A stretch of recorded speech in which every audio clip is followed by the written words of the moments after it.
ಕೊಟ್ಬಿಡು ಸಾಕು. Thank you ಹೇಳ.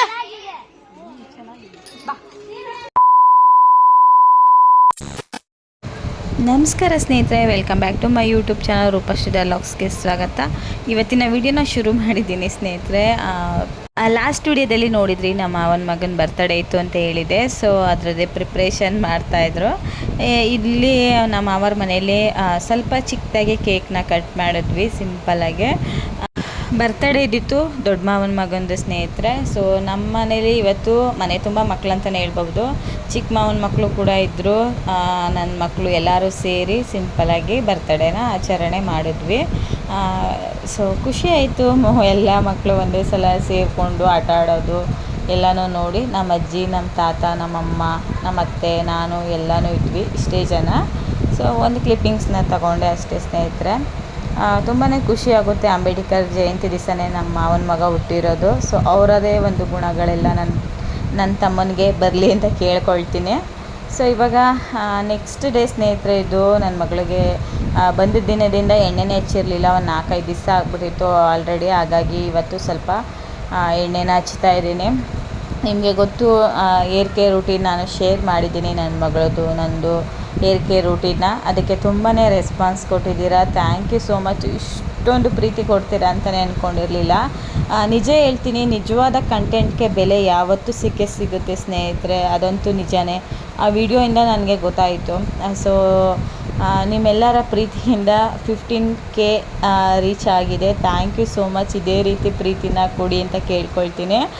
ಇವಾಗ ಎಣ್ಣೆನ ಹಚ್ಚಿ 1 ಗಂಟೆನ ಹಾಕಿಬಿಟ್ಬಿಟ್ಟೆ. ಸೊ ಅದಾದಮೇಲೆ ನಾನು ಕೂಡ ಇವತ್ತು ಎಣ್ಣೆನೆಲ್ಲ ಹಚ್ಕೊಂಡೆ ಸ್ನೇಹಿತರೆ. ಎಣ್ಣೆ ತುಂಬಾ ಮುಖ್ಯ, ಇಂಪಾರ್ಟೆಂಟ್ ಅಂತಲೇ ಹೇಳ್ಬೋದು. ಅದು ಈ ಸಮ್ಮರ್ ಬಿಸಿಲಲ್ಲಂತೂ ಒಂದು ವಾರದಲ್ಲಿ 1-2 ಸಲ ಇಲ್ಲ 3 ಸಲ ಆದರೂ ತಲೆಗೆ ಎಣ್ಣೆ ಹಚ್ಕೊಳ್ಳೇಬೇಕು, ತಂಪಾಗುತ್ತೆ. ಸೊ ಹಾಗಾಗಿ ಇಲ್ಲಾಂದರೆ ಕೂದಲೆಲ್ಲ ಫುಲ್ ಡ್ರೈ ಆಗಿ ಸುಮ್ಮನೆ ಹಾಳಾಗ್ಬಿಡುತ್ತೆ ಅಂತೇಳಿ. ಇನ್ನು ನನ್ನ ದಿನಚರಿ ಅಮ್ಮನ ಮನೆಯಲ್ಲಿ ತುಂಬಾ ಚೆನ್ನಾಗಿದೆ. ಸೊ ಅಮ್ಮನೇ ಟಿಫನ್ ಎಲ್ಲ ಮಾಡಿಬಿಡ್ತಾರೆ.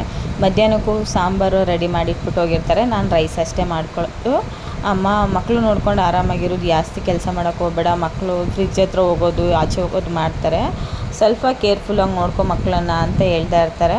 ಸೊ ಯಾವ ಕೆಲಸನೂ ಇರಲ್ಲ. 4 ಗಂಟೆ ಮೇಲೆ ಸ್ವಲ್ಪ ಪಾತ್ರೆ ತೊಳೆಯೋದು, ಕಸ ಗುಡಿಸೋದು ಮಾಡ್ತೀನಿ ಅಷ್ಟೇ.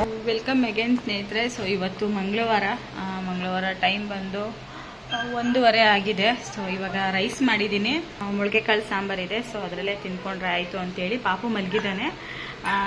ಸೊ ಇವಾಗ ನಾನು ತ್ರಿಷಿಕಾ, ನಮ್ಮ ಅವನ ಮಗ ಘಟಬಾರ ಆಡೋಣ ಅಂದ್ಕೊಂಡಿದ್ದೀವಿ. ಅವರು ಪಚ್ಚಿ ಎಲ್ಲ ತೇಯ್ತಾ ಇದ್ದಾರೆ. ಅವಾಗೆಲ್ಲ ನಾವು ಸಖತ್ ಆಡ್ತಾ ಇದ್ವಿ, ಘಟಬಾರ ಎಲ್ಲ ತುಂಬಾ ಆಟ ಆಡ್ತಾ ಇದ್ವಿ. ಸೊ ಇವಾಗ ಮತ್ತೆ ಆಡೋಣ ಅಂತೇಳಿ ಹೇಳಿದೆ. ಅವರು ಪಚ್ಚಿ ಎಲ್ಲ ತಗೊಬಂದಿದ್ದಾರೆ. ಸೊ ಇವಾಗ ಶುರು ಮಾಡಬೇಕು. ಆಸ್ಪತ್ರೆಗೆ ಹೋಗಬೇಕು, ತೋರಿಸ್ಕೊಳ್ಳೋಣ ಅಂದ್ಕೊಂಡಿದ್ದೆ. ನಿಮ್ಗೆ ಹೇಳಿದ್ನಲ್ಲ ನಾನು ಇನ್ನೊಂದು ರೀಸನ್ಗೆ ನಾನು ಅಮ್ಮನ ಮನೆಗೆ ಹೋಗ್ತಿರೋದು ಅಂತೇಳಿ.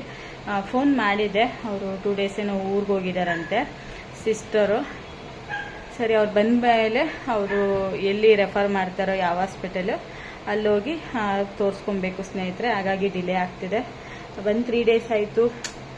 ಅದೊಂದು ಮುಗಿಸ್ಕೊಂಬಿಟ್ರೆ, ಅದು ಟ್ರೀಟ್ಮೆಂಟ್ ಏನಿದೆ ಅದು ಮುಗಿಸ್ಕೊಂಬಿಟ್ರೆ ಆಮೇಲೆ ಫ್ರೀ ಅನಿಸುತ್ತೆ. ಹಂಗಾಗಿ ಅಷ್ಟೇ. ವಿಪರೀತ ಸೆಕೆ ಸ್ನೇಹಿತರೆ, ತುಂಬಾ ಬಿಸಿಲಿದೆ. ನೆನ್ನೆ ಎಲ್ಲ ಫುಲ್ ಮಳೆ ನೈಟು, ಈಗ ಫುಲ್ ಬಿಸಿಲು. ಸೊ ತೋರಿಸ್ತೀನಿ ನಿಮ್ಗೆ ಎಷ್ಟೊಂದು ಬಿಸಿಲಿದೆ. ಸೊ ನೋಡ್ತಾ ಇರ್ಬೋದು ಎಷ್ಟೊಂದು ಬಿಸಿಲಿದೆ ಅಂತೇಳಿ. ಪಾಪ ಅಪ್ಪ ಈಚೆ ಕೂತಿದ್ದಾರೆ. ಸೆಕೆ ಮನೇಲಿ ಇರೋಕ್ಕಾಗಲ್ಲ ಸ್ನೇಹಿತರು, ಅಷ್ಟೊಂದು ಹಬೆ ಹೊಡಿತಾ ಇರುತ್ತೆ.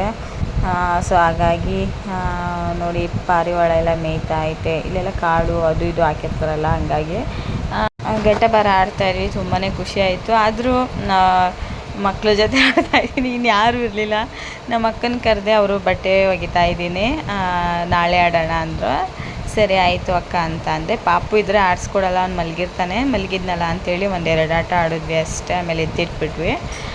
ತಿರ್ಗಿ ಆಮೇಲೆ ನಾನು ಅವನಿಗೆ ಊಟ ತಿನ್ನಿಸಿ, ಸೊ ತ್ರಿಷಿಗೂನಿಗೆ ಊಟ ತಿನ್ನಿಸಿ ನಾನು ಊಟ ತಿನ್ನೋಷ್ಟರಲ್ಲಿ ಟೈಮೇ ಆಗೋಯ್ತು ಸ್ನೇಹಿತರೆ. ಆಮೇಲೆ ಪಾತ್ರೆ ತೊಳೆದು ಕಸ ಎಲ್ಲ ಗುಡಿಸಿದೆ ಅಮ್ಮ ಬರೋಷ್ಟರಲ್ಲಿ. ಸಾಯಂಕಾಲದ ಹೊತ್ತು ಸ್ವಲ್ಪ ಮನೆ ಹೊರಗಡೆ ಆಟ ಆಡಿಸ್ತಾ ಇದ್ದೀನಿ ಮಕ್ಕಳನ್ನ. ಅಮ್ಮ ಕೂಡ ಇದ್ದರು.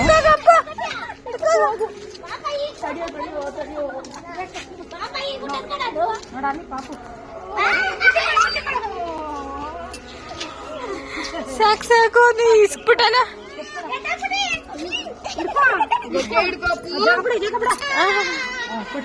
ಕೊಟ್ಬಿಡು ಸಾಕು. ಥ್ಯಾಂಕ್ ಯು ಹೇಳ.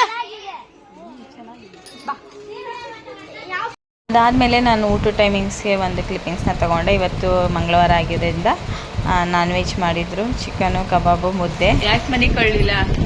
ನೈಟ್ ಒಂದು ಸ್ವಲ್ಪನೂ ಮನೆಗಿಲ್ಲ, 2:30 ಎದ್ದವನು ಇನ್ನೂ ಆಡ್ತಾವ. ಯಾಕೆ ಹಂಗ್ಯಾಕೆ ಮಾಡಕ್ಕೆ ಹೋದೆ? ಬಟ್ಲು ಎತ್ಕೊಡ್ತೀನಿ. ನೆಕ್ಸ್ಟ್ ಡೇ ಸ್ನೇಹಿತರೆ, ಸೊ ಬುಧವಾರದಲ್ಲಿ ಹೋಗಿದ್ದು. ತುಂಬ ಸೆಕೆ, ನಿದ್ದೆನೇ ಬಂದಿಲ್ಲ, ನೈಟೆಲ್ಲ ಅದನ್ನೇ ಹೇಳ್ತಾ ಇದೆ. ನಾನು ಬೆಳಿಗ್ಗೆಯಿಂದ ವಿಡಿಯೋ ಅಷ್ಟಾಗಿ ಕಂಟಿನ್ಯೂ ಮಾಡಿಲ್ಲ ಸ್ನೇಹಿತರೆ. ಸೊ ಇವತ್ತು ಸಂಜೆ 4:30 ಆಗಿದೆ. ಮಳೆ ನೋಡಿ ಎಷ್ಟು ಬರ್ತಿದೆ. ತುಂಬಾ ಕೂಲಾಗಿತ್ತು ವಾತಾವರಣ ಅಂತಲೇ ಹೇಳ್ಬೋದು. ಸೊ ಮಳೆಯಲ್ಲಿ ಸ್ವಲ್ಪ ಆಟ ಆಡಿದ್ದಾಯಿತು. ಸಂಜೆ ನಾನು ಮತ್ತೆ ಊಟ ಮಾಡಿ ಮಲ್ಕೊಳ್ಳೋ ಟೈಮ್ ಇವಾಗ 10 ಗಂಟೆ ಆಗಿತ್ತು. ಕರೆಂಟ್ ಹೋಗ್ಬಿಟ್ಟಿದೆ. ಇಲ್ಲಿ ಇದೊಂದು ಪ್ರಾಬ್ಲಮ್ಮು, ಕರೆಂಟ್ ಹೋಗ್ತಾ ಇರುತ್ತೆ ಆವಾಗವಾಗ. ಸೊ ಸಿಕ್ಕಾಪಟ್ಟೆ ಸೆಕೆ ಆಯ್ತಿತ್ತು, ಹಂಗಾಗಿ ಸುಮ್ಮನೆ ಕೂತಿದ್ವಿ. ಸೊ ಅದೆಲ್ಲ ಆದಮೇಲೆ ಬರೋದು ಒಂದು 10 ನಿಮಿಷ ಲೇಟ್ ಆಯಿತು ಕರೆಂಟ್ ಬರೋದು. ಸೀಟ್ ಮನೆ ಆಗಿರೋದ್ರಿಂದ ವಿಪರೀತ ಸೆಕೆ ಸ್ನೇಹಿತರೆ. ಸೊ ವೆಯ್ಟ್ ಮಾಡ್ತಾಯಿದ್ವಿ ಕರೆಂಟ್ಗೆ. ಫೈನಲಿ ಕರೆಂಟ್ ಬಂತು. ಜೀವ ಬಂದಂಗೆ ಆಯ್ತು ನಮಗೆ ಕರೆಂಟ್ ಬಂದಿದ್ದಕ್ಕೆ. ಈ ಸೆಕೆಯಲ್ಲಿ ಆಗೋದೇ ಇಲ್ಲ. ಸೊ ನನ್ನ ಮಗಳು ಅದನ್ನೇ ಹೇಳ್ತಾ ಇದ್ಲು, ಕರೆಂಟ್ ಇಲ್ದಿರೋದಕ್ಕೆ ನಂಗೆ ಒಂಥರ ಆಗ್ತಿತ್ತು ಅಂತ ಅವಳು ಎಕ್ಸ್ಪ್ಲೇನ್ ಮಾಡ್ತಾಯಿದ್ಲು. ಸೊ ಇವತ್ತಿನ ವಿಡಿಯೋ ಇಷ್ಟೇ ಸ್ನೇಹಿತರೆ. ವಿಡಿಯೋ ಇಷ್ಟ ಆದರೆ ಲೈಕ್ ಮಾಡೋದನ್ನ ಮರಿಬೇಡಿ. ಸೊ ಸಬ್ಸ್ಕ್ರೈಬ್ ಮಾಡಿಲ್ಲ ಅಂದರೆ ಸಬ್ಸ್ಕ್ರೈಬ್ ಮಾಡ್ಕೊಳ್ಳಿ. ಸಿಗ್ತೀನಿ ನೆಕ್ಸ್ಟ್ ವಿಡಿಯೋದಲ್ಲಿ. Thank you.